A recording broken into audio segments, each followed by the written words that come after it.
everyone. I am Pearl Jean Maeve, and I would like to welcome everyone to today's webinar. Webinars are brought to you as a membership benefit of Heritage Ohio. Heritage Ohio's mission is to help people save the places that matter, build community, live better. Today we'll have a presentation on two forms of funding that you may not be using, LGIF and PACE. We will be taking questions at the end of the presentations. If you have a question, please type it into the question box at any time, and we will answer the questions at the end. Most issues with the webinar software can be solved if you just close the program and restart it with the link that was sent to you. This webinar has been approved for AIA HSW continuing education credits, so please email me. I'll put information in the chat box as to how to do that, but it will also be in the follow-up email tomorrow. So if you need credits, please let me know. Our presenters today are Andy Holzhauser, Chief Executive Officer and founder of the Greater Cincinnati Energy Alliance, and Julia Hinton, Local Government Innovation Fund Program Manager, Office of Strategic Business Investments, Business Services Division. It's a very long title. We have a lot to cover today, so with that, I'm going to go ahead and hand this over to Andy.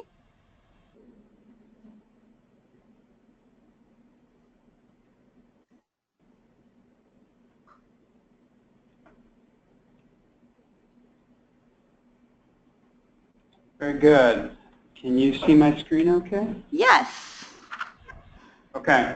Well, thank you all for the opportunity today to talk to you a little bit more about PACE financing. And PACE financing is a tool, as the Heritage Ohio team has stated, that you may not be familiar with. And we as one PACE stakeholder in the state of Ohio have spent a lot of time focusing on it, and it's our pleasure today to talk to you a little bit more about it, and hopefully you find that you'll add it as a new tool to your toolbox. So with that said, I'll start by saying, I guess, a couple of things. First, myself was born and raised in Tiffin, Ohio, and then spent a few years for college in Oxford, Ohio, and now I live in Cincinnati. So I've had the pleasure of seeing both kind of small town and bigger city environments, and currently I'm a resident of Over the Rhine, the large historic neighborhood just north of downtown Cincinnati, and just finished a historic tax credit funded multifamily project in which my wife and I live in Over the Rhine. So I'm very passionate about this cause, with or without a conversation around PACE, and at the same time certainly very excited to have a bit of a deeper conversation today around how these challenging historic renovations can be aided through a new financing tool that really focuses on not only sustainability but saving operating costs and bringing more capital to the table. So just for a moment, a little bit about our organization. If we haven't met you yet or had an opportunity to introduce ourselves to you yet, we are about a 7-year-old nonprofit economic development agency. We're based in Cincinnati. We do work throughout Ohio and Kentucky, both focusing on efficiency and renewable energy, and a combination of education and outreach services. We do a lot of project development services, and certainly a heavy focus on innovative financing, and specifically bringing new financing solutions to the marketplace. About half our organization is focused on residential, the other half on commercial, which certainly is inclusive of the nonprofit community. And to date, we've developed 45, or kind of closer now to about $50 million in projects, helping out well over 5,500 homeowners and over 200 commercial buildings in the services that we offer. So we want to spend the remainder of the time here really kind of digging into a new financing tool that we in the Heritage Ohio team advocate you give consideration to, and that is PACE. PACE is an acronym. It's a national brand name, you might call it, for this new financing tool, broken down to refer to it as Property Assessed Clean Energy. And think of it simply as a financing mechanism for clean energy projects. And clean energy has a very broad definition, particularly with Ohio's definition of PACE, and that's a good thing for all of us. So it is probably most simply stated, about anything you're going to find on your MEP scope, your mechanical, electrical, plumbing scope, which goes above and beyond to include things like geothermal, elevators, roofs, and even solar. So it's very broad and inclusive of a lot of the nuts and bolts of what any renovation is going to need, as well as some additional things that ultimately boil down to reducing operating costs and putting in strong infrastructure for historic renovations.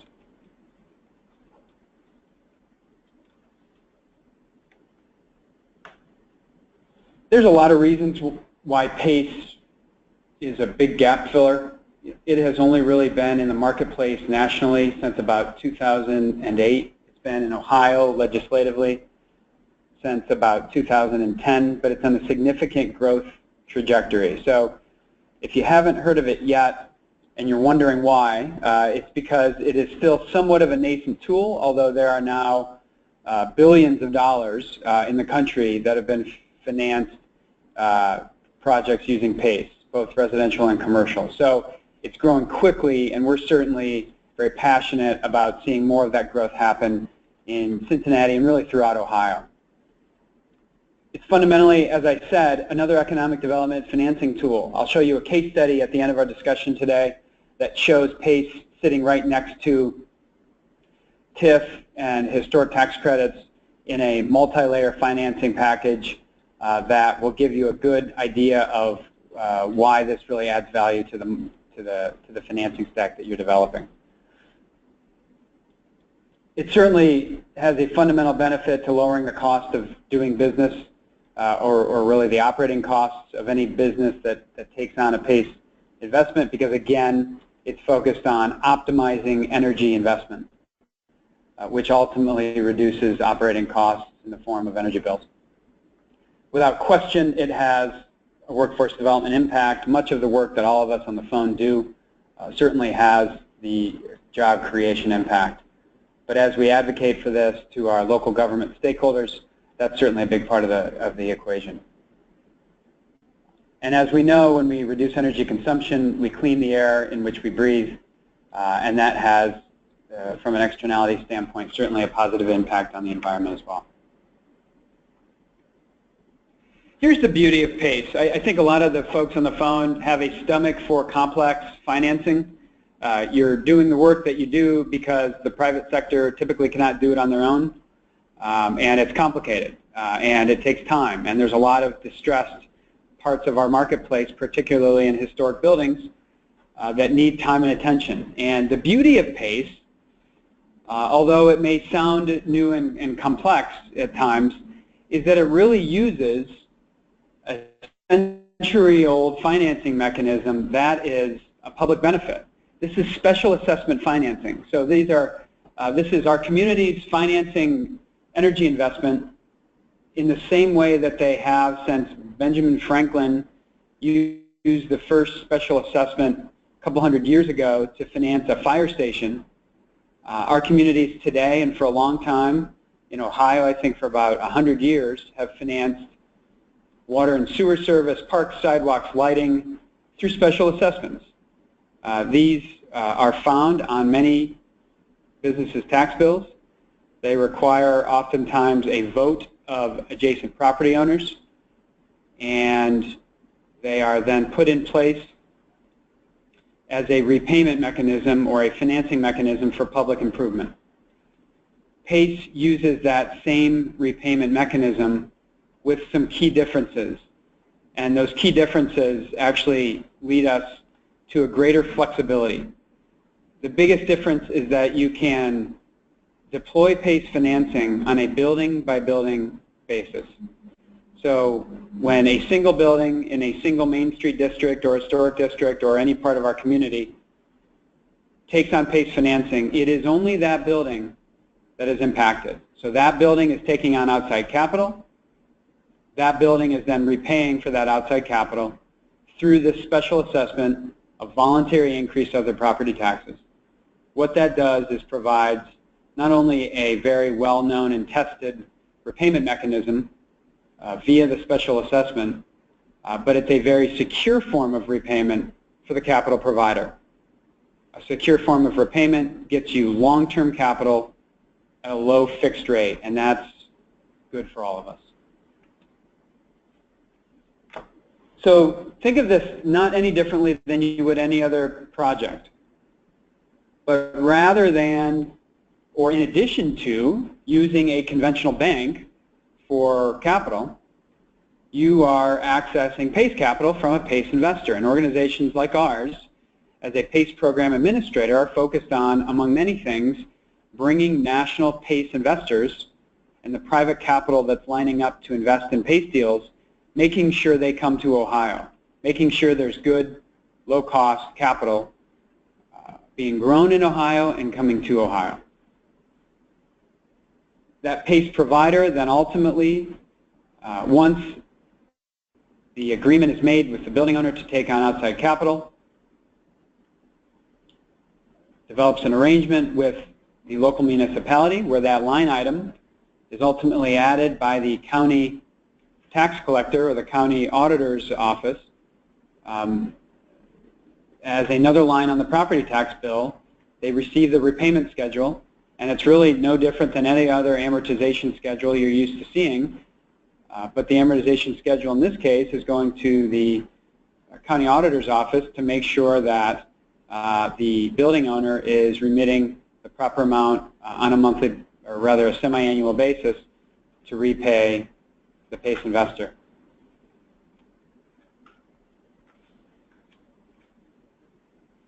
The good thing in the commercial marketplace, we're certainly focused on this call on historic preservation and historic renovation for buildings of all sorts. PACE is very broad and inclusive in terms of eligible building type. In essence, the only thing that it really can't finance are state or federal owned facilities. It can finance city-owned buildings. It can finance city-owned buildings that have long-term leases with nonprofit or private management companies. It can finance county-owned buildings, and there's a track record for doing that in Ohio, in fact. It can finance nonprofits, multifamily, and many other building types. Building types that hopefully the list on the screen here you see, I think will probably resonate with most everyone on the phone.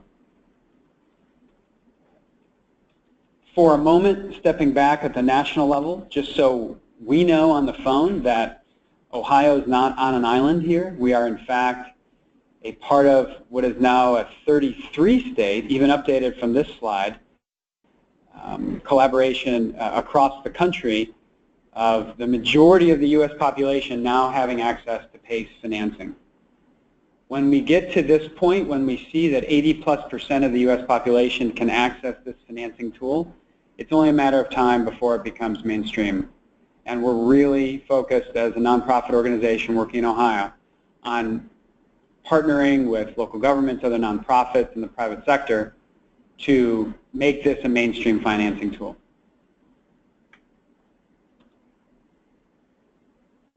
I think there's a lot of barriers that probably we all see in different projects that we encounter on a daily basis, and there's a lot of ways in which PACE helps break down those barriers. This slide is an effort to enumerate some of those more common barriers and illustrate the way in which PACE helps overcome that barrier. First and foremost, we run into it, we see it all the time, and there's a lack of funds. And in the case of PACE, not only is it very aggressive in underwriting, and I'll talk to that in a second in more detail, but it's 100% external. So it is very truly a 100% financing mechanism. There is no requirement for a down payment. Many soft costs can be rolled into financing of the PACE layer of the project, and so it really does provide, in every case we've seen firsthand, an ability to finance 100% of the eligible costs of the project.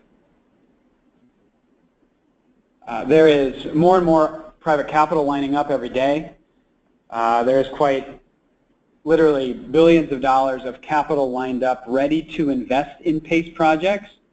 There is, though, a bridge that needs to be strengthened to get that private capital to the private sector, and that's our reason to be. That's one of the things we're very focused on as an organization, and hopefully enable you all on the phone to walk away with the tools, the inspiration, the desire to follow up on your own or with us or other PACE market stakeholders to bring it and make it mainstream in your community. It certainly has many cases of generating, in fact, positive cash flow. So think about the benefit of financing an energy project over, say, a 30-year time frame, knowing that financing energy efficiency and solar energy projects first save operating costs to the business, and in many cases the savings in operating costs are greater than the increased payments via the property tax assessment. That means you're generating positive cash flow for the business, and you're also providing a gap filler in capital that enables a project that may not otherwise happen. One beauty of PACE that's very eloquent and has almost no other precedent for other financing tools that are out there, whether you're going to a traditional bank or looking at other creative solutions, is that PACE financing transfers to a new owner. So if you're working on a project and you have a 5 or 10-year time horizon, and you're looking at taking on PACE capital with a 20-year repayment schedule, you should not be concerned that you'll have to accelerate payment or pay off early that repayment, or that that capital follows you, the building owner, after you sell it. It does not. This is property assessed financing, property assessed clean energy. So it will transfer to the new owner because it is being underwritten largely based on the equity of the building and very little based on the balance sheet of the owner. Because the capital improvements are sitting with the building, the repayments stay with the building. So it's very eloquent in matching costs and benefits over an extended time period.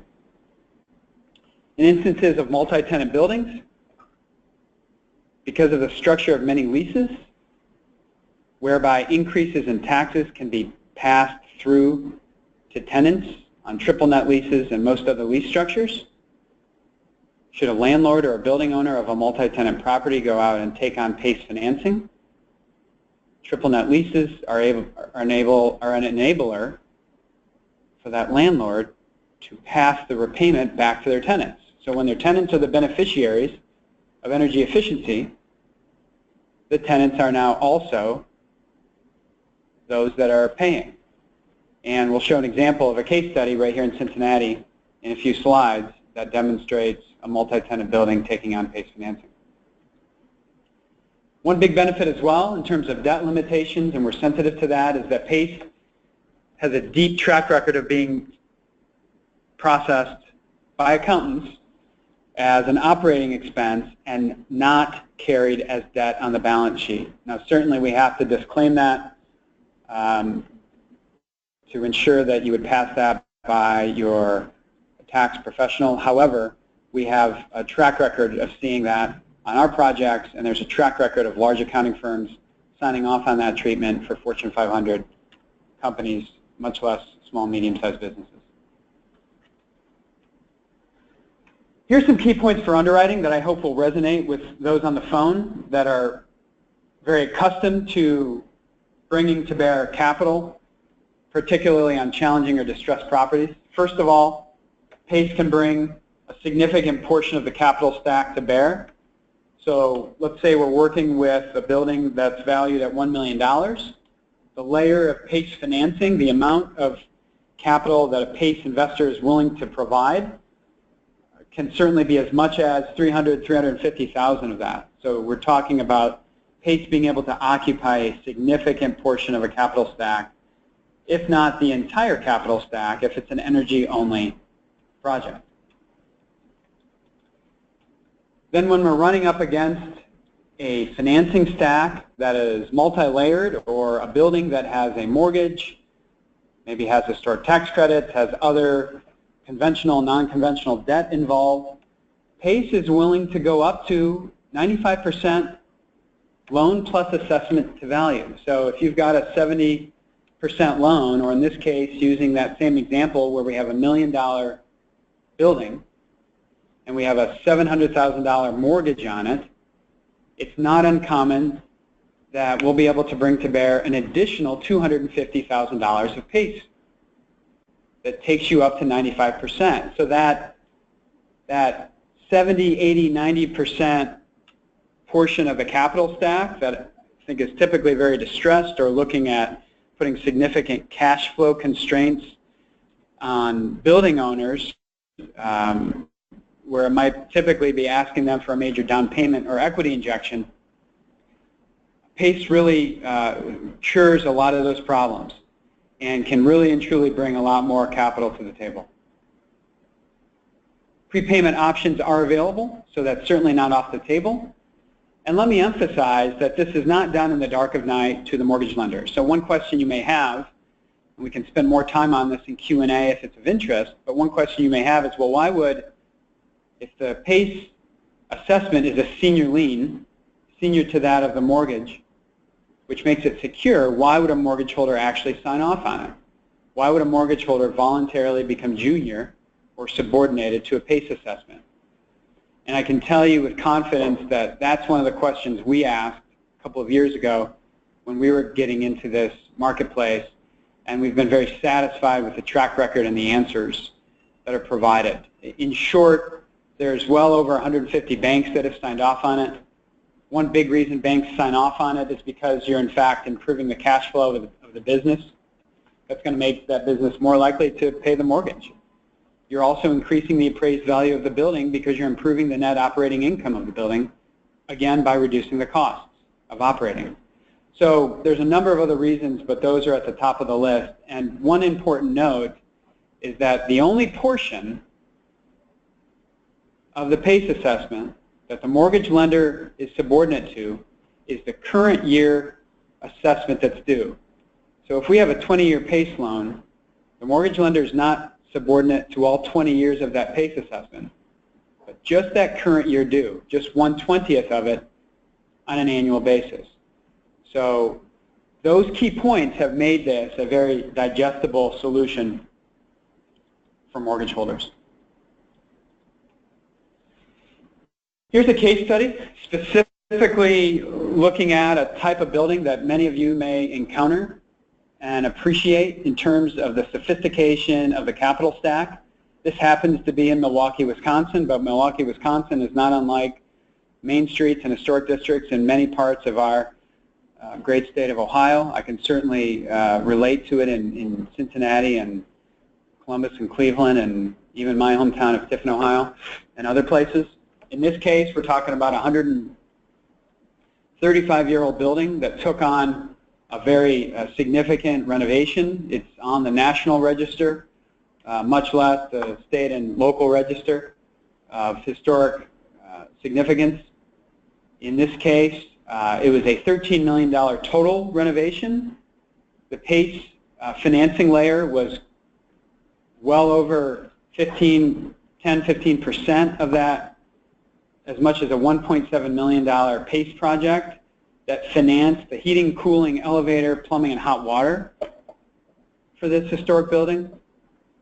And in this case, as it wouldn't surprise you, other layers of financing had to be brought to bear.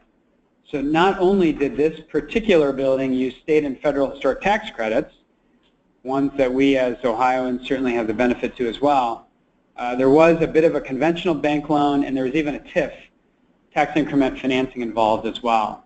So PACE was one of 4 or 5 layers of financing, and it filled a gap that other layers of financing were not able to fill. A key case study that I hope resonates. In a similar mindset in terms of a case study, but in a very different building type, I wanted to illustrate an Ohio-based example of a multi-tenant building that took on PACE financing and was able to match up the benefits of a better energy infrastructure to their tenants with a buy-in from their tenants to repay for those energy improvements through a PACE assessment. And so in this case, we worked with a local commercial real estate developer, Nair Properties, down here in Southwest Ohio. In the city of Blue Ash, just north of the city of Cincinnati, there was a couple of multi-tenant buildings that had deferred maintenance and old infrastructure that would not be uncommon in many types of buildings that you all see on a daily basis. They took on a 15-year PACE assessment. We're able to finance almost $300,000 of LED lighting and HVAC upgrades. The repayments over 15 years for those energy improvements were passed through to the tenants in that building via the triple net leases, and in fact the tenants have reduced energy bills. So it becomes a win-win when the tenants have a clean mechanism to repay for investment in which they are the beneficiaries via reduced operating costs. I'm joined here in the room with my colleague Chris Jones, who leads our PACE program every day, and we look forward to any questions you may have at the conclusion of the presentation.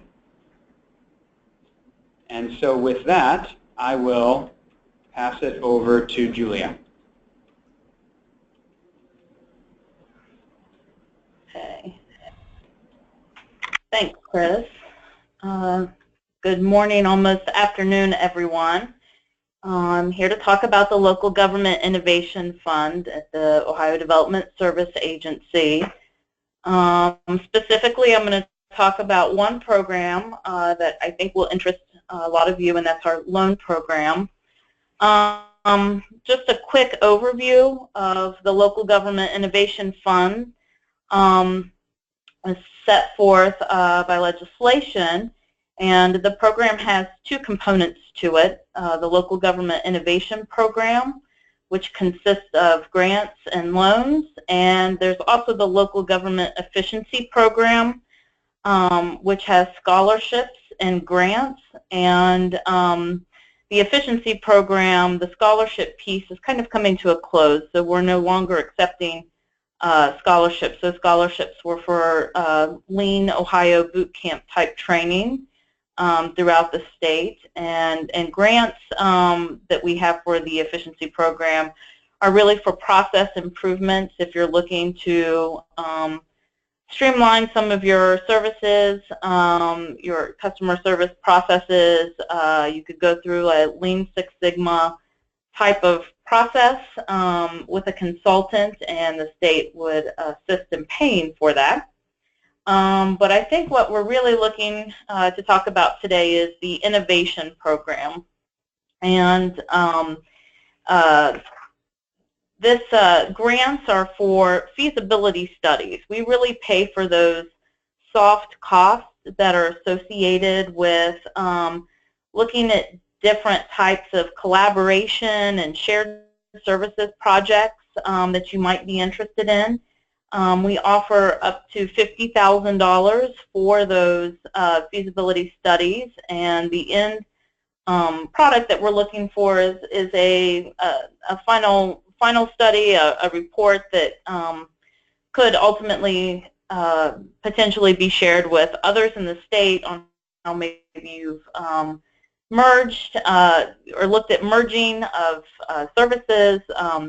Kind of runs the gamut. We do not restrict the types of items that you're looking at. The second piece, which I think we'll spend most time talking about today, is the loans. And this is where kind of the intention of the program was for, after you've kind of completed these feasibility studies and you've realized, yeah, we can move forward with this water and sewer project that we want to do. Now we need funds to help implement that project, and that's where the loans come in. And the awards are given to political subdivisions for innovative projects that are collaboration, shared services, reducing costs, and promoting economic development. That's kind of the piece that we look at. Political subdivisions is defined on our website, which will be included at the end of this presentation for you to refer to. But some examples of what we consider political subdivisions are villages, townships, school districts, park districts, public libraries, community colleges can all apply for the program. And it's for up to $100,000 per political subdivision. And for each additional collaborating partner that you include on the application, you can get up to $500,000 maximum for your project. One thing to note is that your partners do not have to fall under those political subdivision definitions. You could have private partners or state universities could be a piece, some that may not fall into the definition that we have. But our focus really for these loans is to look at collaboration. If you're looking to renovate a building, to merge a couple agencies in your county, you know, what is happening with that building inside of it, not so much the structure, but what are those mergers, that type of example that we're looking for. These rounds, we have about 17 rounds in place. We're getting ready to open our 18th round of applications in August.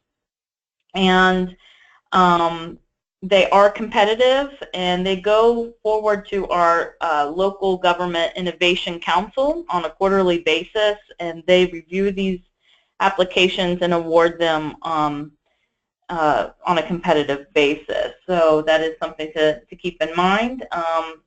And so I'm going to spend a little time to talk about what it is specifically that the council looks for in these applications.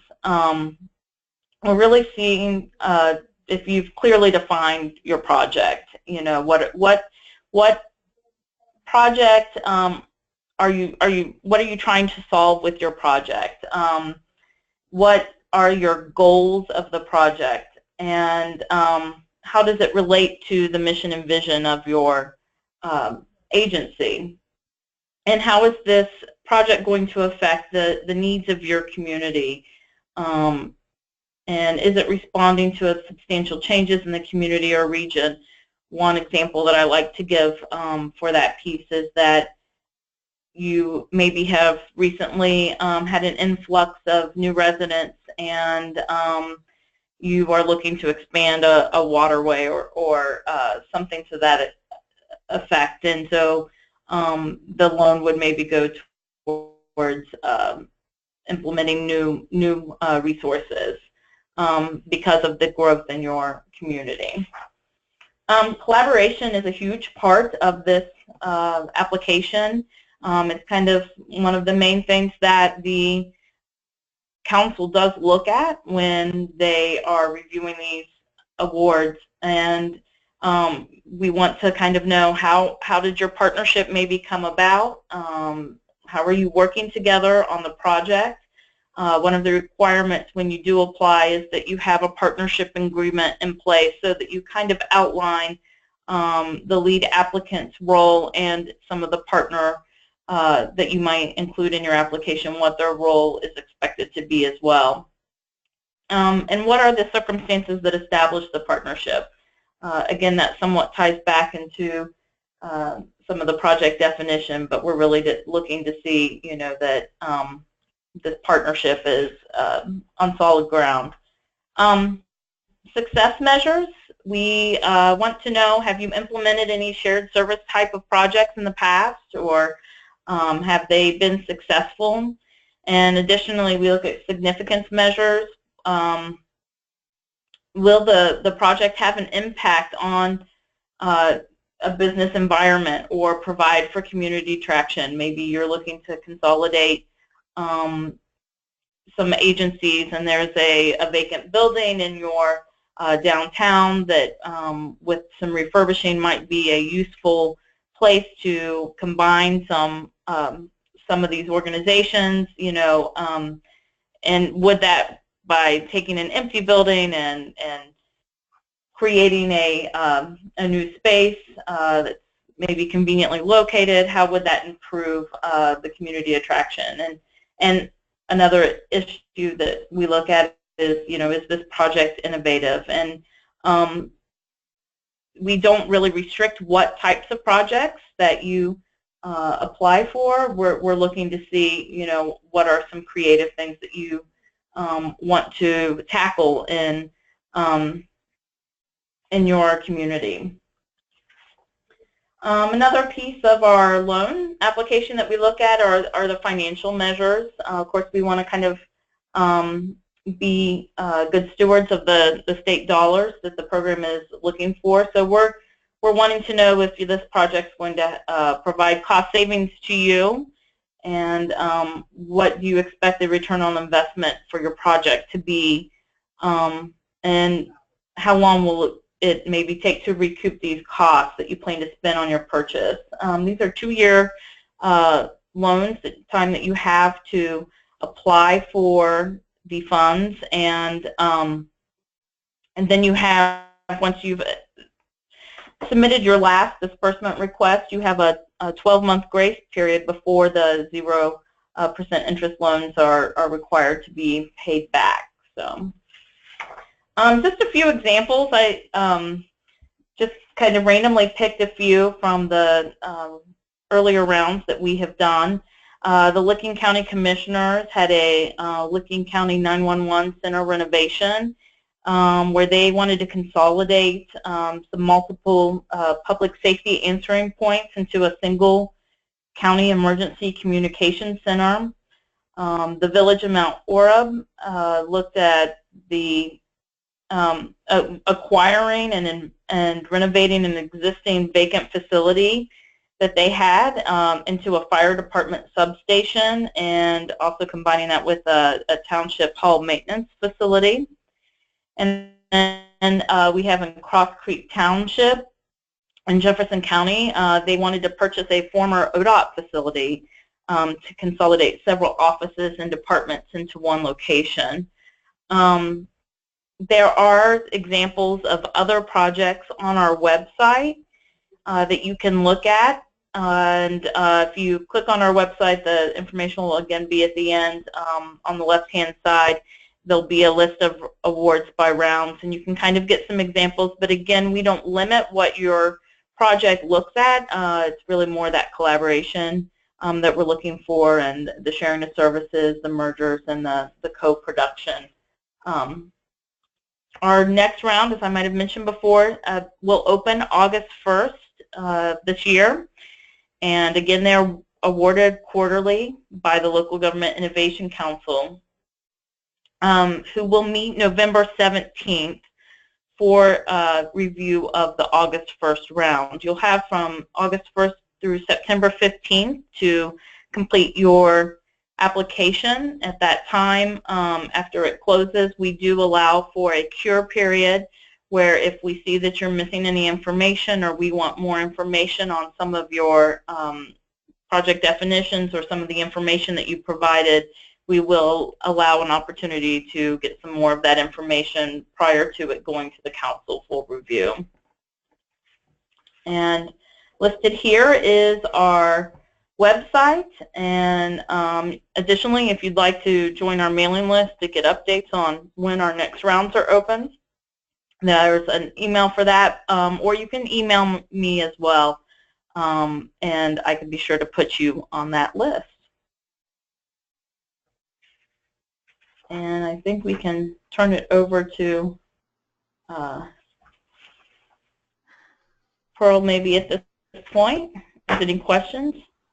All right, so if you actually just go to the next slide, it has everybody on there. All right, so now is the time for questions. I have one already, but start typing away if you have any questions. We have about 20 minutes left to answer any questions you might have. So the first question I have is for Andy or Chris. Are there criteria that determine what elements of a project qualify for the PACE funding, and could you explain that? Sure. This is again Andy. There are elements, and the easiest way to summarize it is all of your electrical, mechanical, plumbing, lighting measures, which we typically see occupy 30 to 40% of the total work scope of a full-scale renovation. In addition to those things, then you've got other measures such as elevators, roofs, solar, geothermal, that can certainly exceed that 30 to 40% portion of the work scope. So think of it simply as anything that consumes or saves energy, and it's a broad and liberal definition, which makes for a very inclusive solution when we're all looking at our large or even small projects and one or more layers of financing that may be necessary to bring that project across the finish line. All right. So just from a question I might have really quick is, I know that just from my previous knowledge of PACE, PACE can cover other costs that are related to implementing the energy savings cost. Could you touch on that a little bit? Because I think when it comes to these downtown buildings in smaller downtowns where it's just a wreck and they're just trying to start from scratch, so often there's so many related costs, and I know that PACE can handle some of that. Could you talk about that a little bit? Yeah, so with regards to the energy savings requirements, fortunately, the Ohio PACE statute does not have energy savings requirements, so it really, the smallest amount of energy savings is all that is required. And so, so that really does, allow for, most of the eligible improvements to be eligible. Additionally, with regards to rehab-related improvements, you can actually include some of the ancillary type of connections into the project. So as an example, if the building was going to, have LED lighting installed, there could be some of the wiring cost, involved or included in the improvement running, from the, the new breaker panels as one example. And if you're kind of piggybacking on that, if you're doing, if you're looking at LEED certification, that front-end LEED work, any energy modeling or energy assessments that happen up front, all those soft costs, in addition to the mechanical, electrical, plumbing work that we've referenced, is eligible. So it's very inclusive and aggressive in terms of the gaps that it can fill. All right, and we have some questions rolling in. So another PACE question. Would a historic theater nonprofit renovation, oh goodness, sorry, a bunch of questions came in, I lost it. Let me find it again. Would a historic theater nonprofit renovation be a candidate for PACE, specifically related to LED theater lighting, electrical distribution, or like a new elevator? Yes. Yeah, that's an easy one. It's a complicated project, I can tell, but it's an easy answer. And given those unique complexities, that's really where PACE positions well. I can tell you that as long as there's some equity in the building, and it can be based on a post-development appraisal. It doesn't have to be based on the current state of the building today. As long as there's equity in the building, the balance sheet of the owner, be it a nonprofit, be it a local government, be it a private developer, means very little. And I know that sounds too good to be true. We know this. So challenges on this, but this is really why PACE is unique, because when there's equity in the building, a PACE capital provider is going to want to invest because they have a senior lien placement and they're in it for the long haul. So it does not require an owner guarantee. and again, typically not treated as debt either. So it really does fill a unique gap, particularly in the case of a nonprofit-owned theater that is probably looking for some unconventional financing. All right, and so we also have a couple of questions, again, for PACE. You guys are popular today. What is the % interest on the loan that you could expect, and how many years is the repayment of the assessment on the tax bill?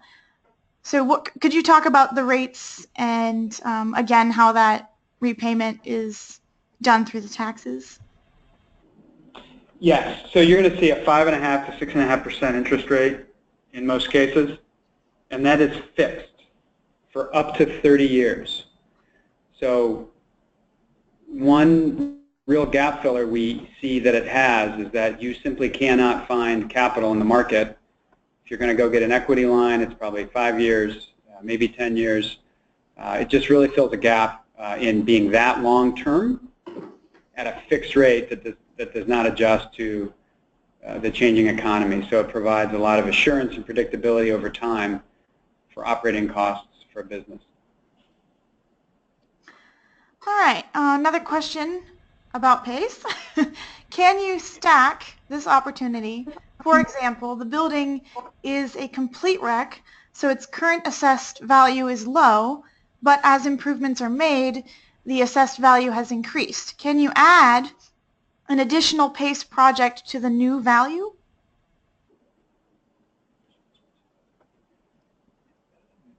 I believe the answer is yes, if I'm following the question right. So in other words, what you might be doing is you have a building today that's worth $100,000, and maybe that's an overstatement, but you're investing to get it back to its full use, and maybe over time that's $1 million project. At some point in that process, you're going to get a projected post-development appraisal using any existing value it may have, plus pro forma financials on the operating of the building and or the cost of the raw materials to go into the building to get it back to full use. So if that post-development appraisal is $1 million, then it would not be unlikely at all to be able to access, say, $300,000, $350,000 of PACE capital. I hope I answered the question correctly, but it can definitely be used, PACE can definitely be used to access capital in buildings that are really being given a rebirth from a dilapidated state to back ultimately to full use. And in fact, we're working on a couple of projects like that right now, Cincinnati and Lorain and a few other places really across Ohio to provide even more local track record for this. But without question, PACE can be a gap filler there. All right, great. So a couple more questions on PACE. Please explain again the consumer benefits to cost payments.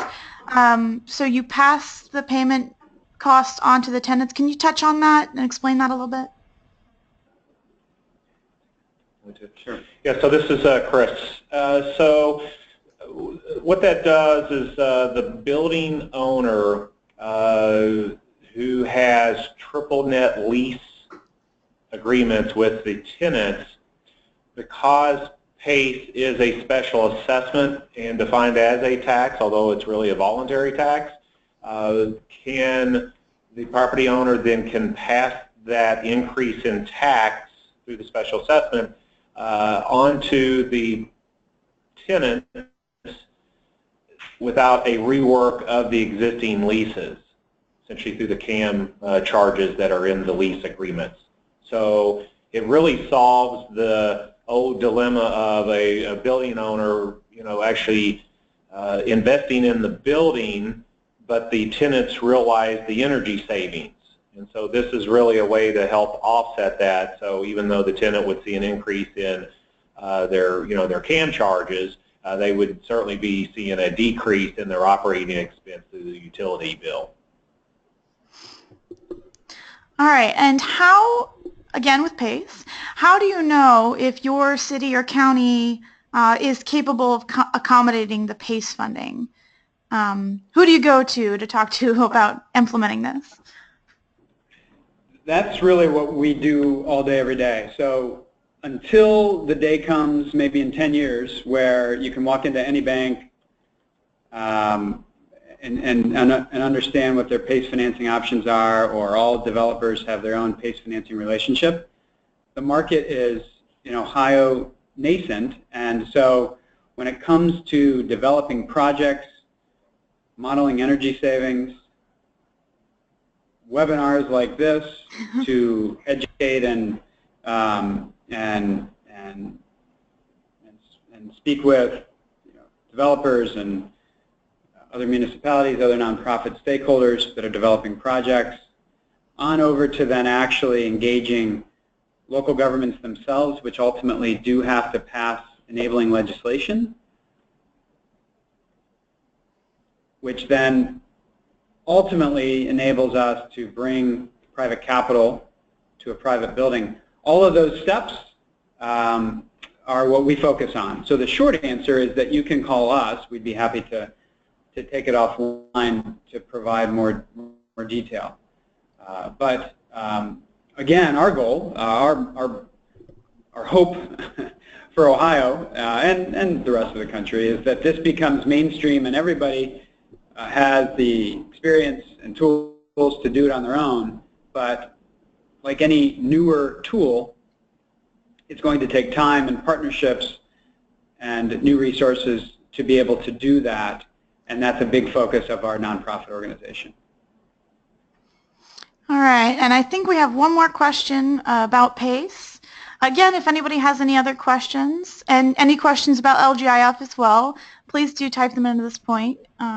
But one more question about PACE at the moment. How could this work if a county owns the building? Would they qualify? Would they just pay the special assessment back to the same schedule? Okay.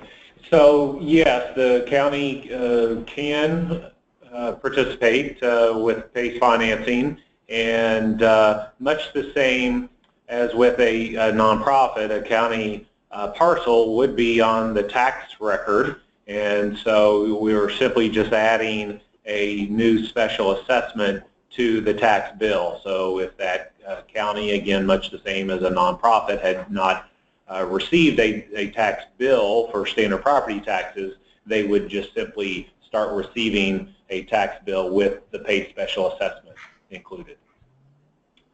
And PACE would not count against the debt load, debt capacity of any government, whether the building is owned by that government or just being facilitated to the private sector by that government. So it is completely off the books of any local government under any scenario.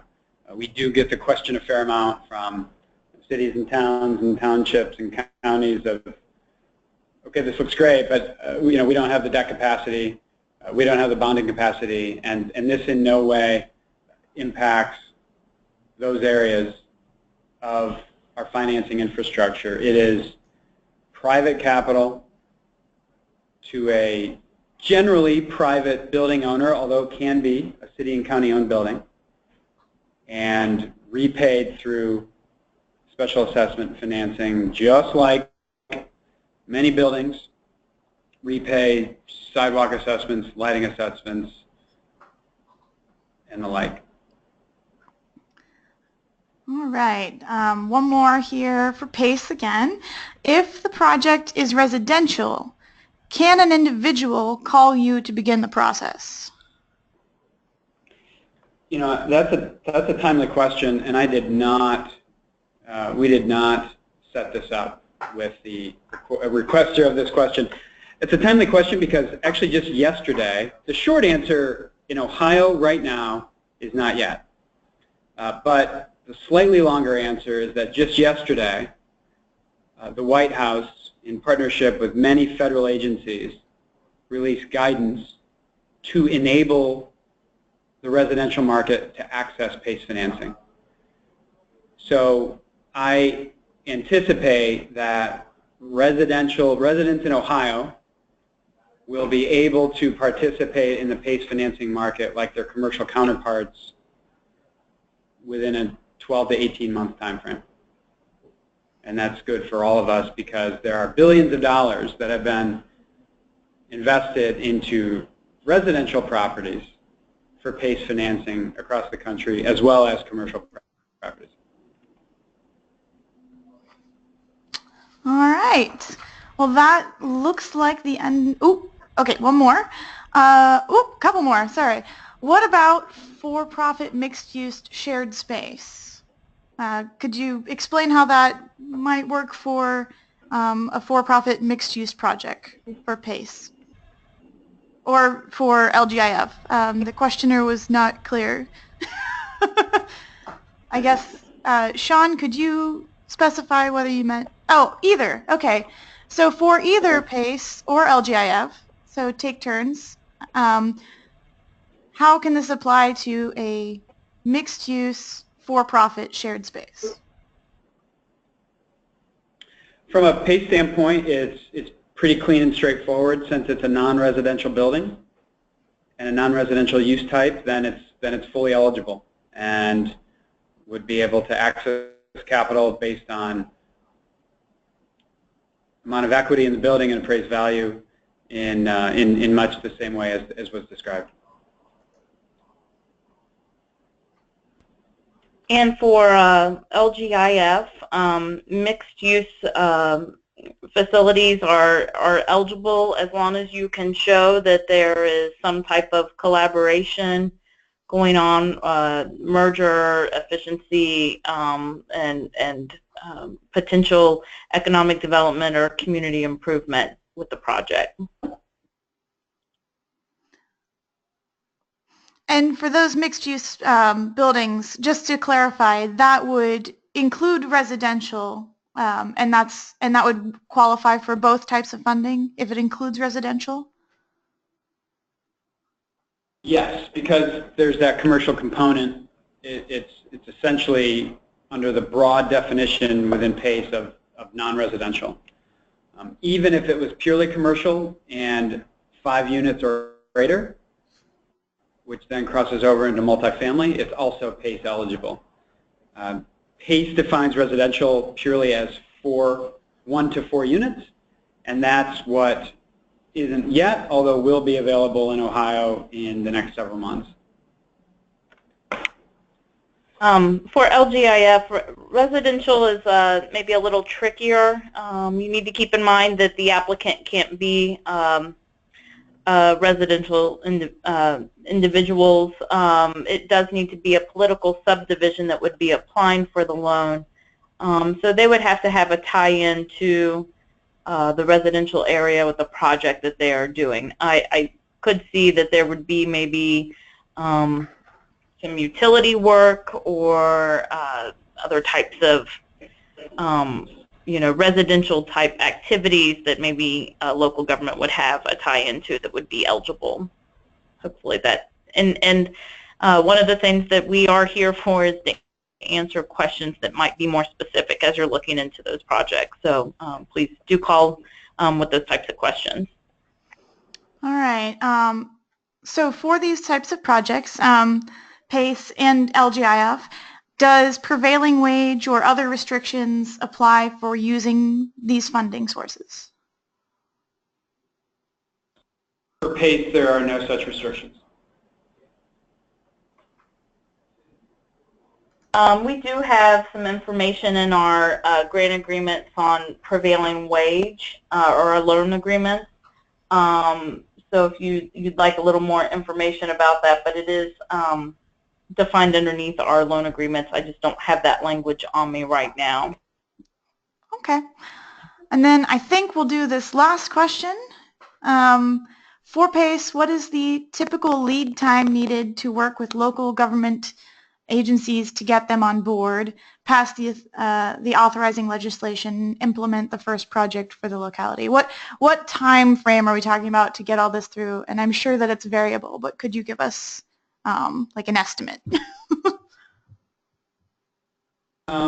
I think the easiest way, and I'll let Chris kind of give a little bit more detail, but the easiest way we've seen projects flow is that PACE and the decisions therein flow at about the same rate as a conventional loan product would, where a lot of times the biggest delay is actually from the building owner just making that final decision on scope of work or on capital provider.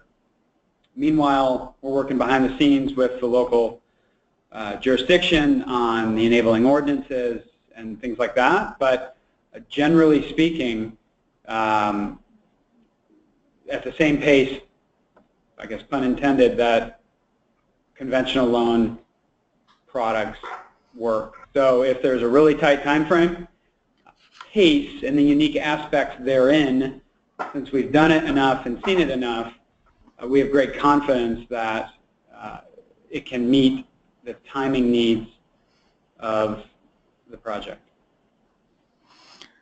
All right. So I would. Oh, sorry. I'm go sorry.